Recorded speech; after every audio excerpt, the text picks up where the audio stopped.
dari digitalisasi ini ke literasinya. Jadi kemampuan kita untuk menimbang-nimbang baik dan buruknya, kemampuan memahami digital, nah ini ke digitalisasi, kemudian kita mampu menggunakannya dengan baik agar tidak terdampak yang negatif tentunya. Yang positifnya pasti kita kejar. Jadi menggunakan gadget, menggunakan HP, masuk ke era digital, maka harus sebanyak-banyaknya untuk kemajuan hidup kita. Tetapi banyak masalah, maka yang harus kita ketahui. Cukup mengetahui, tidak harus menjadi ahlinya.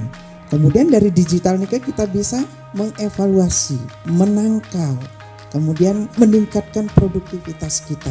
Sekarang yang namanya hoax bertebaran. Tidak semua yang ibu baca itu benar. Tidak semua yang ibu tonton itu baik. Jika kita memilah-milah. Nah, niki kita memakai kekuatannya kaum perempuan. Perempuan itu intuisinya kuat. Nih, jadi insting kita kuat. Seperti halnya makhluk lain yang punya insting, kita lebih tajam.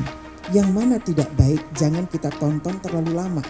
Nanti panca indera kita terpengaruh niki. Lalu kaum perempuan ke depannya terkait dengan keharmonisan kita. Nah, ajaran nak lingsir niki trihita karana kan?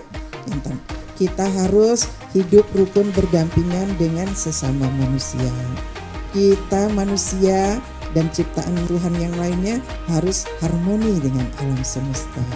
Kita harus bakti kepada Sang Maha Pencipta. Nah, sekarang urusan yang kita ingin bicarakan di sini kan harmoni semesta. Yang kita maksud harmoni adalah hubungan kita dengan alam. Kalau kita tidak merawat alam, alam akan berhenti memaafkan kita. Bencana niki sekarang di mana-mana. Nah, itu kaitannya antara digital, literasi digital niki kemampuan kita untuk memahami, menggunakan, mengevaluasi dan demi kepentingan kemajuan hidup kita. Nah, kita harus perkuat literasi digital karena kita hidup di zaman digital dan kita perempuan punya intuisi yang kuat. Sekarang untuk apa? Untuk bersama-sama menjaga lingkungan, menjaga harmoni semesta. Nah, ini kaitannya. Jadi anak-anak ibu atau ibu-ibu yang memang melek digital, pelajari nikah.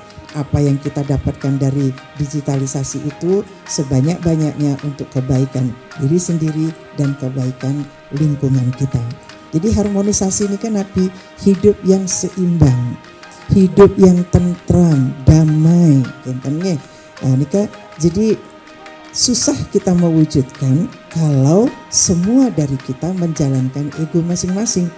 Niki akan terwujud keharmonisan bila kita hidup itu saling menghormati, saling membantu, saling menghargai, saling memaafkan. Itu antar kita. Dan nanti dengan alam saling merawat. Ketika kita merawat alam, alam akan menjaga kita. Dan tidak pernah ada bencana nanti di natah bangli niki. Sekarang yang harus dilakukan, ubah mindset kita, ubah perilaku kita.